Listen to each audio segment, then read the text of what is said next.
السلام علیکم ناظرین۔ حضرت صالح علیہ السلام اللہ تعالیٰ کے بھیجے ہوئے نبیوں میں سے ایک برگزیدہ نبی ہیں۔ اللہ تعالیٰ نے آپ علیہ السلام کا ذکر خیر قرآن مجید میں 8 مقامات پر فرمایا ہے۔ آپ علیہ السلام کو اللہ تعالیٰ نے قوم سمود یعنی عاد ثانی کی طرف نبی بنا کر بھیجا۔ ناظرین، سمود عرب قبائل میں سے ایک مشہور قبیلے کا نام ہے۔ یہ لوگ سمود بن عامر بن ارم بن نوح علیہ السلام کی اولاد میں سے تھے۔ یہ قبیلہ حجاز اور شام کے درمیان کے علاقے حجر میں رہائش پذیر تھا، جسے مدائن صالح بھی کہا جاتا ہے۔ ناظرین، ایک مرتبہ حضور صلی اللہ علیہ وآلہ وسلم 9 ہجری میں غزوہ تبوک کے لیے جاتے ہوئے قوم سمود کی ہلاک شدہ بستیوں کے پاس سے گزرے تھے اور وہاں سے تیزی سے گزرنے اور کنویں کا پانی نہ پینے کا حکم دیا تھا۔ قوم عاد کی طرح قوم سمود بھی بہت طاقتور قوم تھی۔ قوم عاد کی ہلاکت کے بعد قوم سمود کو اللہ تعالیٰ نے زمین میں ان کا جانشین بنایا۔ اللہ تعالیٰ نے ان لوگوں کو اتنی طاقت دی تھی کہ وہ پہاڑوں کو تراش تراش کر اپنے گھر بنایا کرتے تھے۔ ناظرین، یہ لوگ بھی قوم عاد کی طرح بت پرستی میں مبتلا تھے۔ انہوں نے قوم عاد کے واقعات جاننے کے باوجود ان سے عبرت حاصل نہ کی۔ حضرت صالح علیہ السلام اسی قوم کے ایک شریف خاندان سے تھے، جنہیں اللہ تعالیٰ نے قوم کی ہدایت کے لیے نبی بنا کر بھیجا۔ حضرت صالح علیہ السلام نے اپنی قوم کو پہلے انبیاء علیہ السلام کی طرح بتوں کی پوجا چھوڑ کر صرف ایک اللہ کی طرف عبادت کرنے کی تلقین کی اور نافرمانی کی صورت میں اللہ تعالیٰ کے عذاب سے ڈرایا۔ کچھ لوگ تو ایمان لے آئے، لیکن اکثر نے حضرت صالح علیہ السلام کی بات ماننے سے انکار کر دیا۔ اسی بارے میں اللہ پاک نے قرآن پاک میں فرمایا ہے کہ اور ہم نے قوم سمود کی طرف ان کے بھائی صالح کو بھیجا۔ انہوں نے کہا کہ اے میری قوم، تم اللہ کی عبادت کرو، اس کے سوا تمہارا کوئی حقیقی معبود نہیں۔ تمہارے پاس تمہارے پروردگار کی طرف سے واضح دلیل آ چکی ہے۔ یہ اللہ کی طرف سے بھیجی ہوئی اونٹنی تمہارے لیے نشانی ہے، بس اس کو چھوڑ دو۔ یہ اللہ کی زمین پر چرتی پھرے اور اس کو بری نیت سے ہاتھ نہ لگانا، ورنہ تمہیں دردناک عذاب آ پکڑے گا۔ اور صالح علیہ السلام نے کہا، تم وہ حالت یاد کرو کہ اللہ نے تمہیں قوم عاد کے بعد جانشین بنایا اور تم کو زمین پر رہنے کا ٹھکانہ دیا کہ تم نرم زمین پر عالی شان محل بناتے ہو اور پہاڑوں کو تراش تراش کر ان میں گھر بناتے ہو۔ لہٰذا اللہ کی نعمتوں کو خوب یاد کرو اور زمین میں فساد مچاتے ہوئے نہ پھرو۔ ناظرین، پھر اللہ پاک قرآن پاک میں فرماتے ہیں، اور ہم نے قوم سمود کی طرف ان کے بھائی صالح کو بھیجا۔ انہوں نے کہا کہ اے میری قوم، تم اللہ کی عبادت کرو، اس کے سوا تمہارا کوئی معبود نہیں۔ اسی نے تمہیں زمین یعنی مٹی سے پیدا کیا ہے اور اسی نے اس زمین میں تمہیں بسایا ہے، بس تم اس سے اپنے گناہوں کی معافی مانگو اور اس کی طرف توبہ کرو۔ بے شک میرا رب بہت ہی قریب اور دعاؤں کو قبول کرنے والا ہے۔ ایک اور جگہ پہ اللہ پاک فرماتے ہیں، اور یقیناً ہم نے قوم سمود کی طرف ان کے بھائی صالح کو پیغام رسالت دے کر بھیجا کہ اللہ کی عبادت کرو۔ پھر اللہ پاک ایک اور جگہ پر فرماتے ہیں، جب ان کے بھائی صالح نے ان سے کہا کہ کیا تم اللہ کے عذاب سے ڈرتے نہیں ہو؟ بے شک میں تمہارے لیے امانت دار رسول ہوں، لہٰذا تم اللہ سے ڈرو اور میری اطاعت کرو، اور میں اس تبلیغ پر تم سے کوئی اجرت نہیں مانگتا۔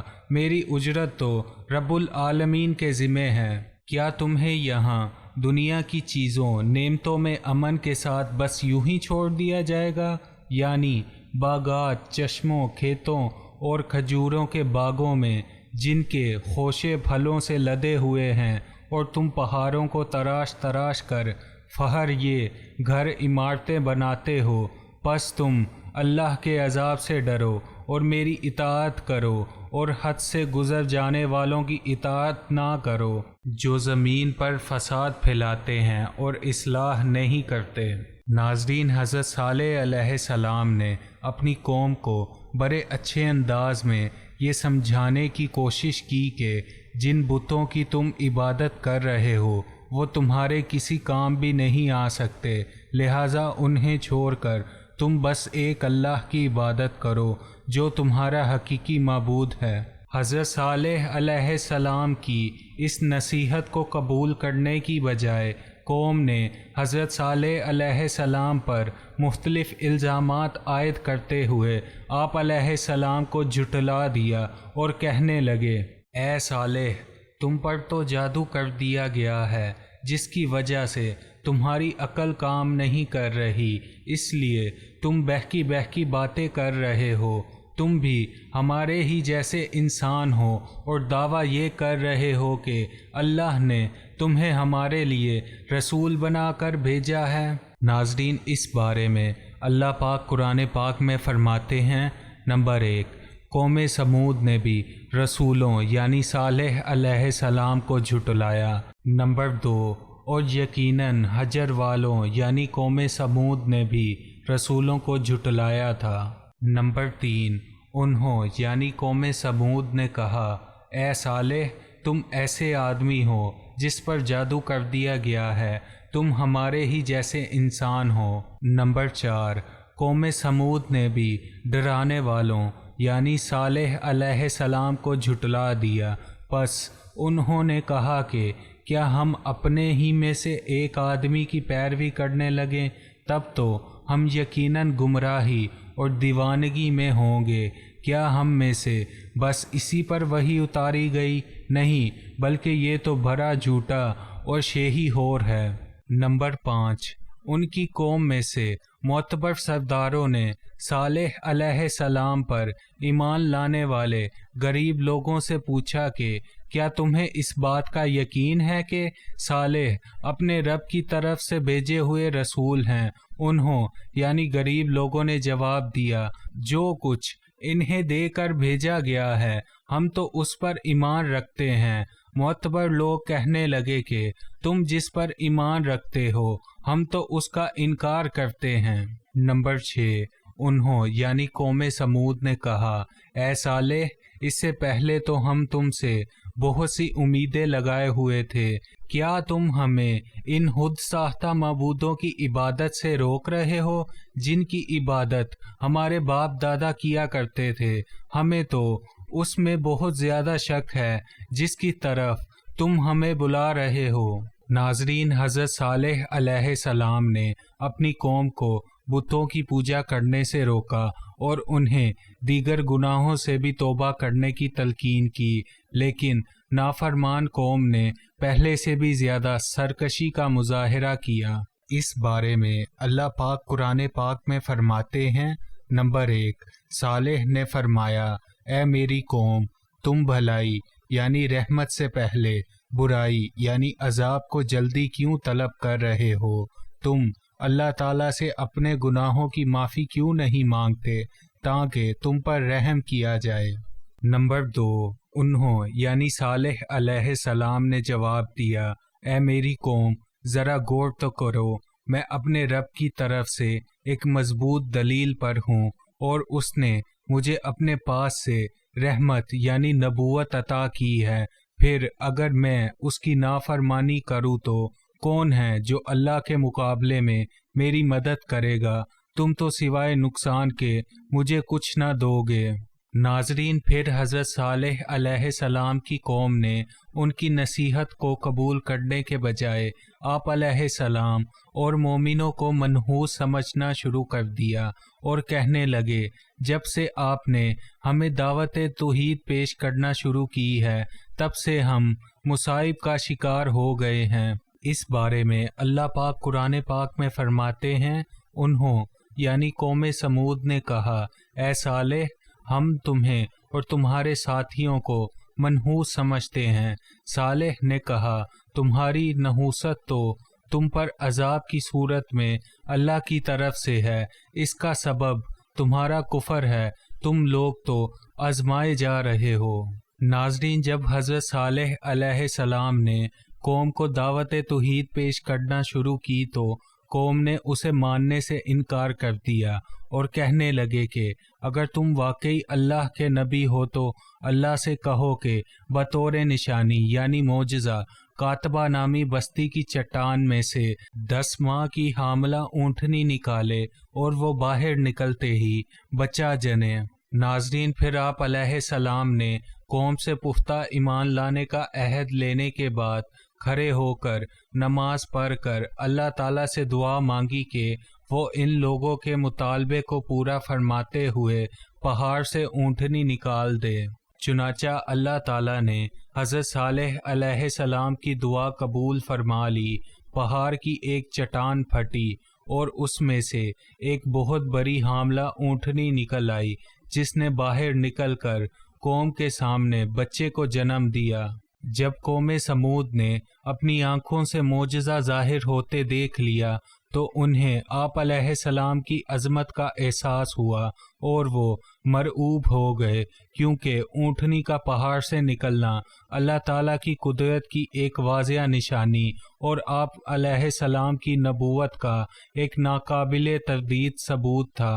اس معجزے کو دیکھ کر آپ علیہ السلام کی قوم میں سے کچھ لوگ ایمان لے آئے، لیکن اکثر کفر و شرک اور ہٹ دھرمی پر اڑے رہے۔ پھر حضرت صالح علیہ السلام نے اپنی قوم سے فرمایا کہ اللہ تعالیٰ نے تمہارے مطالبے پر بطور معجزہ اونٹنی بھیج دی ہے، لہٰذا تم اسے مت چھیڑنا، یہ اللہ کی زمین میں سے جہاں سے چاہے کھائے اور پیے گی، کوئی آدمی بھی اسے تکلیف نہ پہنچائے، ورنہ تم پر بہت جلد اللہ تعالیٰ کا عذاب آ جائے گا۔ ناظرین، پھر وہ اونٹنی ان میں موجود رہی، وہ جہاں چاہتی چرتی، جب کنویں پر پانی پینے کے لیے آتی تو سارا پانی پی لیتی، جس پر لوگوں کو اعتراض ہوا۔ آپ علیہ السلام نے فرمایا، ایک دن پانی پینے کی باری تم اپنے لیے مقرر کر لو اور ایک دن اس اونٹنی کے لیے۔ کچھ عرصے تک یہ معاملہ یوں ہی چلتا رہا۔ ناظرین، اللہ پاک نے قرآن پاک میں اس واقعے کو کچھ یوں فرمایا ہے۔ نمبر 1، اے صالح، تم تو ہمارے ہی جیسے انسان ہو، اگر تم سچے نبی ہو تو کوئی نشانی یعنی معجزہ لاؤ۔ صالح نے فرمایا کہ یہ اونٹنی معجزہ ہے۔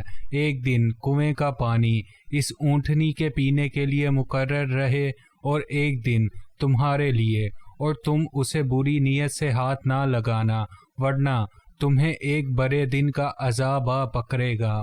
نمبر 2، بے شک ہم بطور معجزہ ایک اونٹنی کو ان کے لیے آزمائش بنا کر بھیج رہے ہیں، پس اے صالح آپ ان کے انجام کا انتظار کیجیے اور صبر سے کام لیجیے، اور انہیں بتا دیجیے کہ پانی ان کے اور اونٹنی کے درمیان تقسیم ہوگا، ہر ایک اپنی باری کے دن پانی پر آئے۔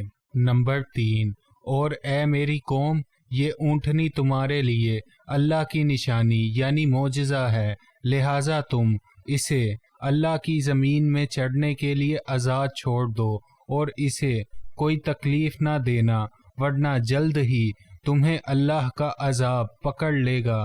نمبر 4، تمہارے پاس تمہارے پروردگار کی طرف سے واضح دلیل آ چکی ہے، یہ اللہ کی طرف سے بھیجی ہوئی اونٹنی تمہارے لیے نشانی یعنی معجزہ ہے، بس اس کو چھوڑ دو کہ اللہ کی زمین میں چرتی پھرے اور اس کو بری نیت سے ہاتھ نہ لگانا، ورنہ تمہیں دردناک عذاب آ پکڑے گا۔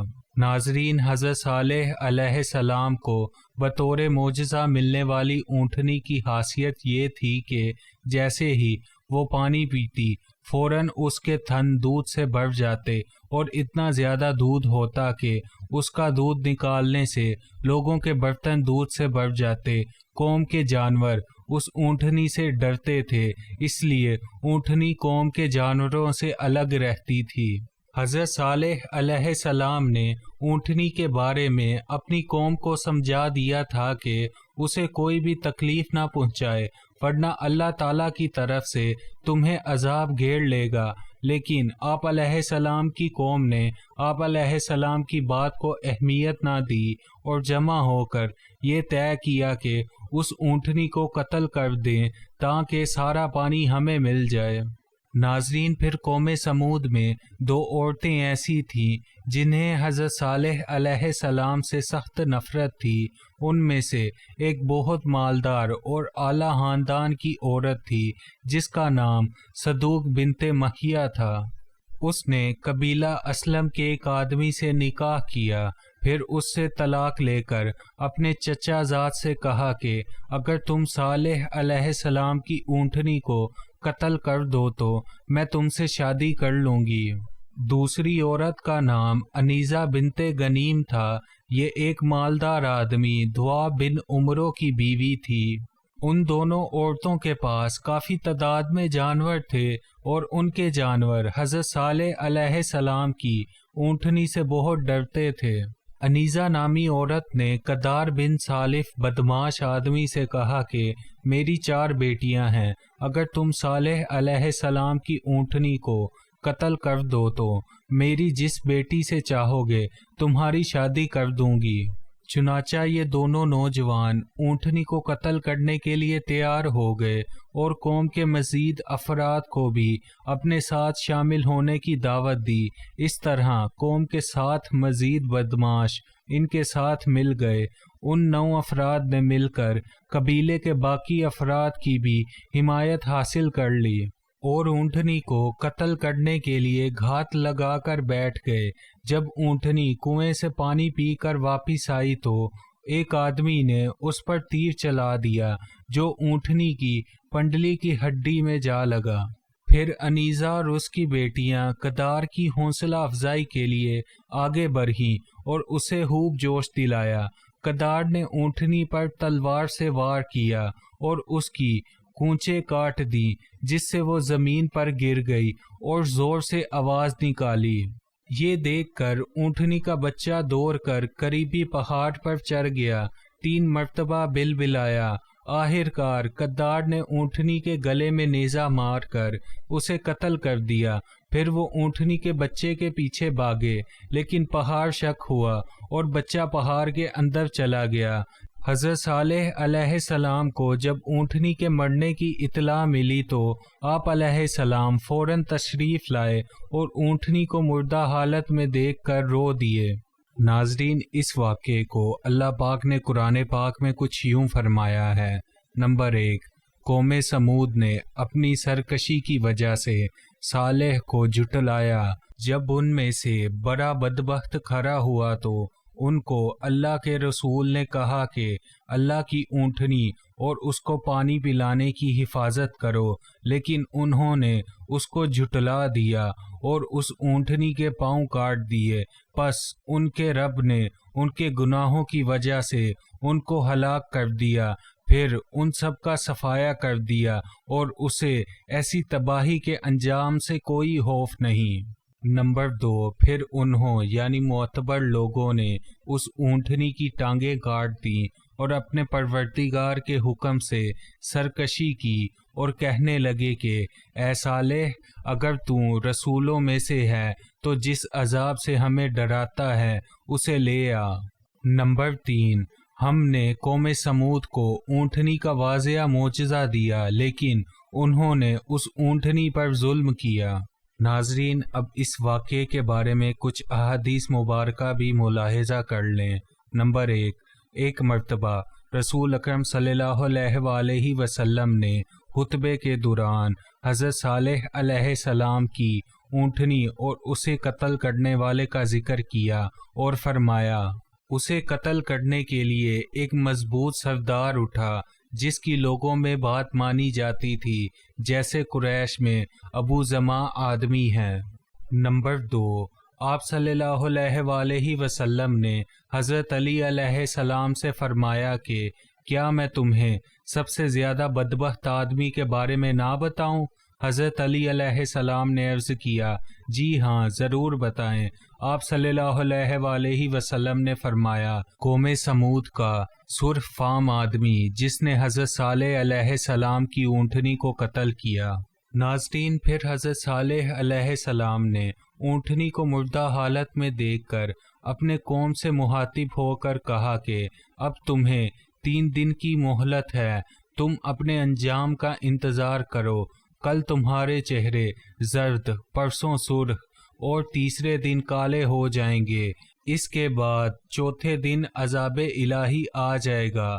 حضرت صالح علیہ السلام کی پیشن گوئی کے مطابق دوسرے دن ہی عذاب الہی کی علامت ظاہر ہونے لگی اور لوگوں کو اپنے بارے میں فکر ہونے لگی۔ انہوں نے حضرت صالح علیہ السلام سے عذاب کو ٹالنے کی صورت دریافت کی اور اونٹنی کے بچے کو بھی تلاش کیا مگر وہ نہ ملا۔ آخر کار انہوں نے حضرت صالح علیہ السلام کو شہید کرنے کا منصوبہ بنایا، لیکن حضرت صالح علیہ السلام کو اللہ تعالیٰ نے ان کی قوم کے برے ارادے سے آگاہ کر دیا اور آپ علیہ السلام رات ہی رات میں وہاں سے نکل گئے۔ ناظرین، اللہ پاک قرآن پاک میں اس واقعے کو کچھ یوں فرماتے ہیں۔ نمبر 1، جب ان لوگوں نے اونٹنی کی ٹانگیں کاٹ ڈالی، اس پر صالح نے کہا کہ اچھا تم اپنے گھروں میں 3 دن تک تو فائدہ اٹھا لو، یہ وعدہ جھوٹا نہیں ہو سکتا۔ نمبر 2، اور اس شہر میں 9 ایسے سردار تھے جو زمین میں فساد پھیلاتے تھے اور اصلاح کا کوئی کام نہیں کرتے تھے۔ انہوں نے کہا کہ تم آپس میں اللہ کی قسم کھاؤ کہ ہم سب مل کر صالح اور اس کے گھر والوں کو قتل کر دیں گے، پھر ہم ان کے ورثہ سے کہہ دیں گے کہ ہم تو اس خاندان کی ہلاکت کے موقع پر موجود ہی نہیں تھے اور یقیناً ہم سچے ہیں۔ اور انہوں نے ایک چال چلی اور ہم نے بھی ایک تدبیر کی اور انہیں اس تدبیر کا احساس بھی نہیں ہونے دیا۔ ناظرین، جب قوم سمود نے حضرت صالح علیہ السلام کو ملنے والے معجزے کی ناقدری کی اور اونٹنی کو ہلاک کر دیا تو اللہ تعالیٰ نے حضرت صالح علیہ السلام کی پیشن گوئی کے مطابق قوم سمود پر اپنا عذاب نازل فرمایا۔ انہوں نے اونٹنی کو بدھ کے دن قتل کیا تھا، وہ جمعرات، جمعہ اور ہفتے کے دن تک زندہ رہے۔ اتوار کے دن صبح کے وقت اللہ تعالیٰ نے ان پر آسمان کی طرف سے ہیبت ناک چیخ بھیج دی۔ پھر اللہ پاک نے زمین میں زلزلہ برپا کیا جس سے تمام کفار کے جسموں پر کپکپی طاری ہو گئی۔ وہ اپنے گھروں میں جیسے بیٹھے تھے ویسے ہی بیٹھے بیٹھے بے جان جسموں میں تبدیل ہو گئے۔ صرف وہ لوگ زندہ بچے جو حضرت صالح علیہ السلام کی تعلیمات کے مطابق اللہ تعالیٰ پر ایمان لے آئے تھے۔ ناظرین، اللہ پاک نے قرآن پاک میں اس بارے میں کچھ یوں فرمایا ہے۔ نمبر 1، پھر جب ہمارا حکم یعنی عذاب آ پہنچا تو ہم نے صالح اور ان کے مومن ساتھیوں کو اپنی رحمت سے نجات دی اور اس یعنی قیامت کے دن کی رسوائی سے بھی محفوظ کر دیا۔ یقیناً تمہارا رب نہایت طاقتور اور سب پر غالب ہے۔ اور ظالموں کو بڑے زور کی چیخ نے آ پکڑا، پھر وہ اپنے گھروں میں اوندھے منہ گر کر اس طرح ہلاک ہو گئے جیسے کبھی وہ وہاں آباد ہی نہ تھے۔ آگاہ رہو، بے شک قوم سمود نے اپنے رب کا انکار کیا۔ سن لو، سمود کے لیے اللہ کی رحمت سے دوری لکھ دی گئی ہے۔ نمبر 2، پس انہیں یعنی قوم سمود کو صبح ہوتے ہی زوردار آواز نے آ پکڑا، پھر ان کی تدبیر و عمل ان کے کچھ کام نہ آ سکے۔ نمبر 3، پھر میرا عذاب اور میرا ڈرانا کیسا تھا، بلا شبہ ہم نے ان پر ایک چیخ بھیجی، پس وہ بار بنانے والے کی روندی ہوئی گھاس پھونس کی طرح ہو کر رہ گئے۔ نمبر 4، پھر آپ دیکھیں ان کی چال کا انجام کیسا ہوا، بلا شبہ ہم نے ان 9 سرداروں اور ان کی پوری قوم کو تباہ و برباد کر دیا۔ اب ان کے مکانات ان کے ظلم کی وجہ سے ویران پڑے ہیں۔ بے شک جو لوگ علم رکھتے ہیں ان کے لیے اس میں بڑی عبرت ہے، اور ہم نے ان کو نجات عطا فرمائی جو ایمان لائے تھے اور اللہ کی نافرمانی کرنے سے بچتے تھے۔ ناظرین، پھر حضرت صالح علیہ السلام نے اپنی قوم کی تباہی و بربادی پر نہایت غم و حسرت کا اظہار فرمایا۔ اللہ پاک قرآن پاک میں اس بارے میں فرماتے ہیں، اس وقت وہ ان سے منہ موڑ کر چلے اور کہا کہ اے میری قوم، میں نے تو تم کو اپنے پروردگار کا حکم پہنچا دیا تھا اور میں نے تمہیں نصیحت بھی کی تھی، لیکن تم لوگ نصیحت کرنے والوں کو پسند ہی نہیں کرتے۔ ناظرین، قوم کی ہلاکت کے بعد حضرت صالح علیہ السلام واپس حجر علاقے میں آئے اور ایمان لانے والے 4000 افراد کو لے کر فلسطین تشریف لے گئے اور اپنی وفات تک وہیں مقیم رہے۔ ناظرین، اللہ پاک ہم سب کو اپنے حفظ و مان میں رکھے ہمیشہ۔ آج کی ویڈیو کے لیے اتنا ہی، انشاءاللہ ملیں گے نیکسٹ ویڈیو میں، تب تک کے لیے اللہ حافظ۔